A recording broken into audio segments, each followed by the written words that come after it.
Hey everybody, this is T.O. from Art Geek Teaching. Today is the 15th of January and it's day 15 of the 100-day art challenge. So what I have here today is just a short video. It's a flyover of a piece of art that I created.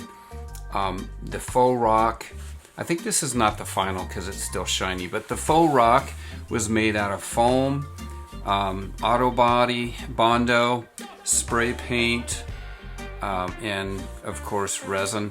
The image itself was made from spray paint, hand pastels, chalk paint, and resin. And so anyway, just a quick flyover of a piece, a commission piece that I did.